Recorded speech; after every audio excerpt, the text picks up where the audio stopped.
Le service robotaxi de Tesla, tant attendu, a discrètement été lancé à Austin, au Texas, mais seulement pour quelques privilégiés. Au lieu d'un déploiement public, Tesla effectue un test grandeur nature avec des utilisateurs invités, principalement des employés et des clients triés sur le volet. Les robotaxis opèrent dans une zone étroitement délimitée, permettant à Tesla de surveiller de près chaque rue et intersection. Chaque trajet comprend un superviseur humain prêt à prendre le contrôle si nécessaire, assurant une sécurité maximale. L'accès se fait via une application dédiée, similaire à Uber ou Lyft, mais uniquement pour ceux qui ont une invitation. Les prix sont compétitifs, bien que les tarifs officiels n'aient pas été publiés.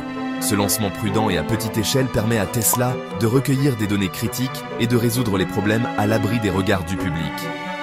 En commençant à Austin, où Tesla a une forte présence, l'entreprise peut affiner sa technologie avant de s'étendre. L'objectif ? Bâtir une base de sécurité et de fiabilité avant d'ouvrir le service à plus d'utilisateurs ou à de nouvelles villes. Tesla n'est pas seul à Austin. Waymo, propriété de la société mère de Google, propose déjà des trajets entièrement autonomes dans la ville. Les voitures de Waymo, souvent sans humain à bord, sont devenues monnaie courante, leur donnant une longueur d'avance sur l'approche supervisée de Tesla.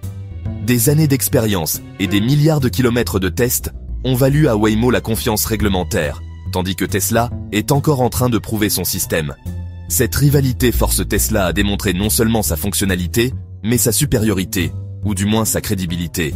Pour les résidents d'Austin, cela signifie plus de choix et un meilleur service à mesure que les entreprises se disputent pour perfectionner les trajets autonomes. Pour l'instant, Waymo est en tête de l'opération sans conducteur, mais Tesla mise sur sa vaste flotte et ses données pour rattraper son retard.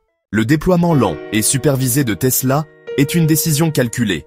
Son logiciel Full Self-Driving est toujours en version bêta, nécessitant une surveillance humaine pour éviter des erreurs coûteuses et des réactions négatives du public.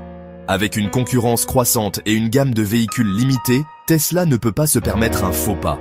Un lancement sûr et réussi, même à petite échelle, renforce sa réputation et ses perspectives d'avenir. Austin offre un environnement réglementaire favorable et un bassin d'employés prêts pour les tests. En perfectionnant le service dans un cadre contrôlé, Tesla minimise les risques et maximise l'apprentissage. La stratégie ? Commencer petit, résoudre les problèmes, puis s'étendre méthodiquement. Ce lancement de robotaxi est le premier véritable pas de Tesla vers un nouveau modèle commercial. Des revenus récurrents issus des trajets autonomes. La vision à long terme ? Un vaste réseau de covoiturage avec des prix qui baissent une fois que les superviseurs humains ne sont plus nécessaires. Les propriétaires de Tesla pourraient éventuellement ajouter leur voiture à la flotte, gagnant de l'argent pendant que leurs véhicules seraient autrement inutilisés. Tesla prend une commission, transformant les voitures en actifs générateurs de revenus pour l'entreprise et ses clients. Le lancement d'Austin est une preuve de concept, construisant la technologie et l'infrastructure pour cet avenir. Tesla a également présenté le Cybercab, un robotaxi spécialement conçu sans volant ni pédale, qui arrivera dans les prochaines années. En cas de succès, cela pourrait transformer l'activité de Tesla et l'économie de la possession de voitures. L'expansion de Tesla dépend de la navigation à travers des obstacles réglementaires difficiles. Le Texas est favorable aux tests autonomes, mais le passage à un service entièrement autonome nécessitera une approbation officielle.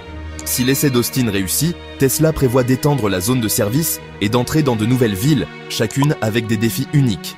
Le Cybercab à venir marquera un passage à des véhicules robotaxis dédiés, réduisant les coûts et augmentant l'échelle. En fin de compte, l'approche prudente de Tesla est à la fois un bond technologique et un pari à enjeux élevés. Si cela fonctionne, cela pourrait remodeler la mobilité urbaine, plus sûre, moins chère et plus accessible. Pour l'instant, tous les regards sont tournés vers Austin pour voir si cet avenir est à portée de main.